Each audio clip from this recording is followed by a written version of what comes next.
La France compte chaque année près de 60 000 faillites, des centaines de milliers d'entrepreneurs en difficulté et encore davantage d'emplois menacés.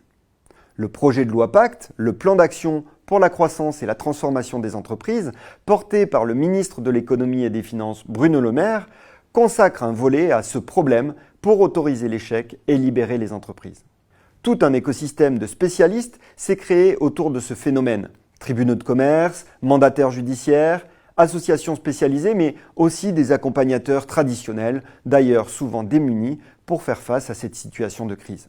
C'est le cas notamment des banquiers, pour qui la gestion de la difficulté de l'entreprise est paradoxale. D'un côté, le marché des entreprises et des professionnels est stratégique, de sorte que la capacité des banques à accompagner les entreprises dans toutes les phases de leur cycle de vie constitue un atout. D'un autre côté, la difficulté de l'entreprise est souvent synonyme de perte ou pour le moins de risques que les banques cherchent à éviter.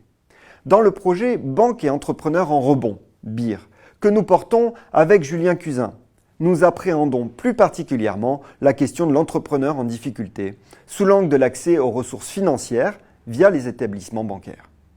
En effet, comme le résumait la députée Olivia Grégoire, présidente de la commission spéciale chargée d'examiner le projet de loi Pacte sur Europe 1, ce ne sont pas les Français qui sont frileux, ce sont les banquiers qui rechignent à soutenir une entreprise en redressement ou le projet de quelqu'un qui a déjà échoué. Il s'agirait pour ces établissements d'une part de renforcer leur connaissance de la difficulté et de l'échec dans le domaine de l'entrepreneuriat, ce qui permettrait de développer des compétences spécifiques en matière d'accompagnement des chefs d'entreprise, et d'autre part, de repenser les politiques de risque et de crédit vis-à-vis de ce marché. De telles réflexions nous amènent finalement à nous demander comment les établissements bancaires peuvent intégrer dans leur politique RSE l'accompagnement dans la durée des entrepreneurs en rebond, en faisant coexister leurs intérêts et ceux de leurs clients professionnels.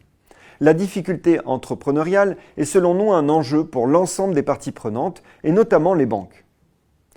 Au-delà d'une amélioration de leur image, ces dernières ont de vraies opportunités à saisir au travers d'un meilleur accompagnement, que ce soit en termes de gestion des risques, de démarcation commerciale ou dans la phase post-faillite. Deux premières recherches réalisées avec Julien Cuzin ouvrent la voie à une série de réflexions tant en amont de la faillite qu'après ce point critique. Dans une recherche parue en 2019 sur l'accompagnement des entrepreneurs présentant un risque de faillite, nous cherchions avec mon collègue à comprendre comment une banque décide de dénoncer, maintenir ou renforcer son engagement bancaire vis-à-vis d'un entrepreneur en portefeuille subitement en difficulté. Ce travail permettait en l'occurrence de faire ressortir l'importance de la relation de confiance entre le banquier et l'entrepreneur, la dimension psychologique de l'accompagnement ou encore le sense-making de l'échec, autrement dit le processus à travers lequel les banquiers donnent du sens à l'échec.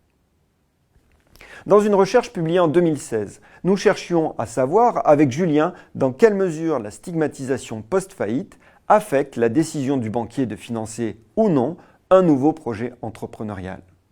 Ce travail mettait en exergue plusieurs points importants. Les raccourcis de raisonnement du banquier, sa latitude décisionnelle dans le financement d'un entrepreneur post-faillite. Certes, la discrimination dans l'accès aux ressources existe, mais notre recherche montre qu'elle n'est pas systématique, ou encore le caractère non indélébile du stigmate. Notre projet s'inscrit aujourd'hui dans une approche pragmatique et ancrée dans l'environnement socio-économique.